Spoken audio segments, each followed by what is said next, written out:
Yeah, I wasn't going to make a vlog about Steve Sarkisian, but obviously I've changed my mind.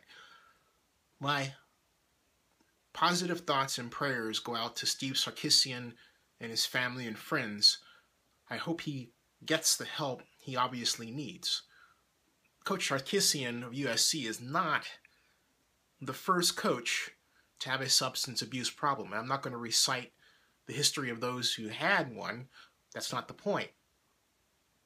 Many of them throughout history didn't have to worry about their very actions being blasted on Twitter almost the moment they occurred.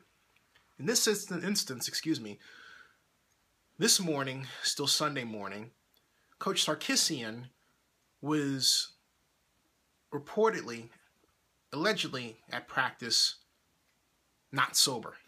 And this was put out on Twitter. Then USC athletic director Pat Hayden, upon getting the news regarding the condition of Coach Sarkisian, immediately called a meeting and put Coach Sarkisian on an indefinite leave of absence. Some have speculated that Coach Sarkisian was, shall we say, under the influence while USC played Arizona State, and perhaps against Washington as well. I don't know. But the point is that we really have to center ourselves and right ourselves and avoid making fun of someone when they obviously have gotten hold of something, in this case alcohol, that has gotten hold of them. That is not funny. It is not to be joked about. USC is now in what appear to be a tailspin. Daelin Hayes, one of Trojans' top 2 recruits for next year, announced today, same day as Sarkisian was placed on an indefinite leave of absence, that he would decommit from USC. He was so penciled in to come to USC that they had already picked out a number for him, number 55. There are a number of alums that are jumping all over Pat Hayden because they are claiming cronyism, they should have known. You know, when a person has a personal failing like that, how does anyone really know? And it's funny how people don't talk about cronyism when they get wins and bowl victories and money, but when they don't get the wins and they don't get the bowl victories and the money is less, all of a sudden they start talking about cronyism, you know?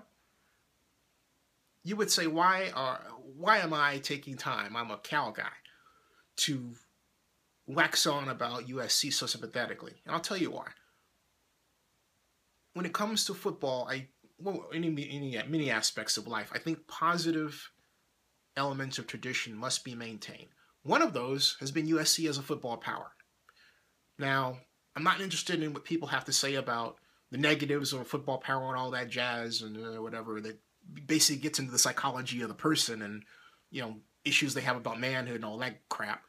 The bottom line is that having an organization that works so well that is feared both on and off the field by its opponents, a mark, something to look up to, is a aspect of our society that must be maintained in an era of what would seem to be forced sameness. Everyone's the same. No one's better than anyone else. No one is special. You wait your turn. You wait in line like everybody else, as someone once told me at an event before the NFL came and rescued me. That's another story. Why? Why not have the USCs on top?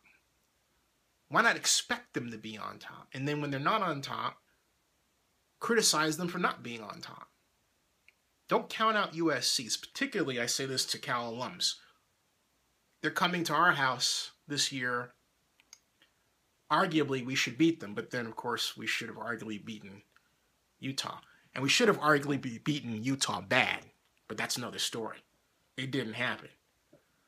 But the point of the matter of this vlog is, and it goes back to my initial statement, I really hope and pray that Steve Sarkisian gets the help that he needs to overcome his problem. God bless.